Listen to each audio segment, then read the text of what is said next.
आज नवीन शिक्षण संस्थेने कर्जाचा उघडला. त्या उघडल्याच्या नंतर ज्या व्यक्तीनं कर्मी भावनापासांचा विचार या भागामध्ये आणला आणि त्या विचारानं मुला मुलींच्या शिक्षणाची एक उत्तम सुविधा केली. आज त्यांचं स्मरण करण्याचा दिवस आहे.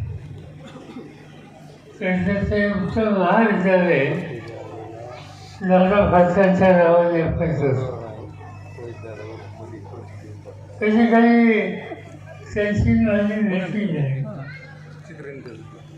आमचे गोविंदराजे सरकारी होते, आबासाहेब निंबाळकर, आणि आबासाहेब निंबाळकरांच्या बरोबर या तालुक्यामध्ये मी त्या काळामध्ये आलो होतो. महाराष्ट्राच्या विधानसभेचे सभासद होतो आणि त्यावेळेला दादा फासांची भेट होत नाही. त्यांना एकच ध्यास होता की खेड्यापाड्याच्या मुला मुलीला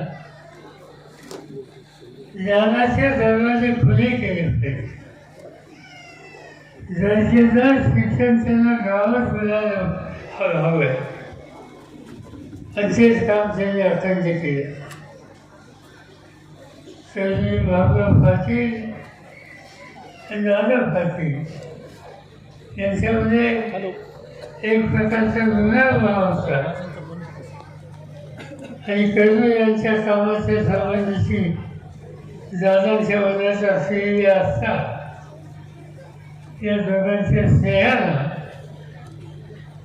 मोठ्या करण्याच्यासाठी अत्यंत उपयोगी होती.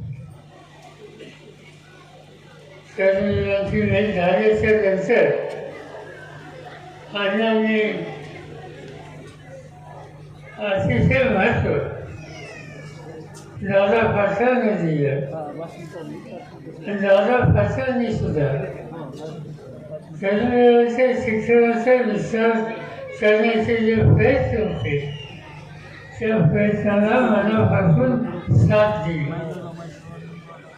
त्यांनी व्यक्तिगत संसार बघितला नाही, घरादाराचा विचार केला नाही. एकच गोष्ट मनामध्ये शिरली, बाबूराव फासांच्या कामाला साथ द्यायची, शैक्षणिक संस्थेला उभारणी करायची आणि ते काम त्यांनी शेवटपर्यंत केलं. आज त्याचा परिणाम या तालुक्यामध्ये दक्षिण नगरमध्ये शिक्षण संस्थेच्या अनेक शाखा आज उघडल्या मुला मुलींना उत्तम शिक्षण देतात आणि सगळं काम करण्याच्यासाठी ज्यांनी अतिशय कष्ट घेतले अशी या जिल्ह्याच्या लोकांची नावं घ्यायची गेली तर पहिलं नाव हे दादा फासांच्या इथं, शंकरराव काळ्यांच्या इथं, रावसाहेब शिंद्यांच्या इथं अनेकांची नावं या ठिकाणी घेता येईल. पण या कामाचा पाया हा दादा फासांनी घातला आणि या दुष्काळी भागात घातला आणि हे ज्ञानाचा दरवाजा आमच्या मुला मुलींच्यासाठी घेऊन खुला केला. आणि म्हणून असं काम ज्यांनी केलं अशांचं नाव शाखेला देणं आणि तेही त्यांच्या गावी देणं याला एक वेगळा अर्थ आहे आणि मला आनंद आहे की आज आम्ही लोक काही काहीची शिक्षा आलो.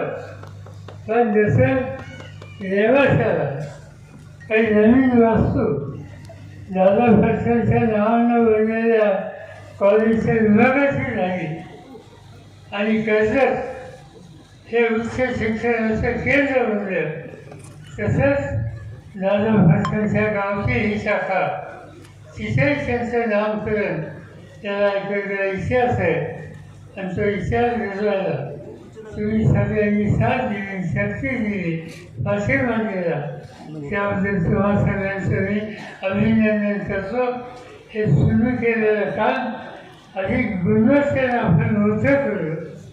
तिची मुलं मुली राज्य भाषेवर वेगवेगळ्या क्षेत्रामध्ये यशस्वी झाली असं चित्र पाहण्याची परिस्थिती या ठिकाणी तयार करून शिक्षण संस्थेचे अध्यक्ष म्हणून मी एवढंच सांगू इच्छितो की संस्थेची पूर्ण शक्ती आणि पाठिंबा तुमच्या शाखेच्या विस्ताराच्यासाठी गुणवत्ता वाढीच्यासाठी दर्जेदार शिक्षण देण्याच्यासाठी कायम तुमच्यावर राहील हा विश्वास या ठिकाणी देतो आणि तुमच्याखाली कार्यक्रमात आपल्या सगळ्यांची रजा घेतो. जय हिंद, जय महाराष्ट्र.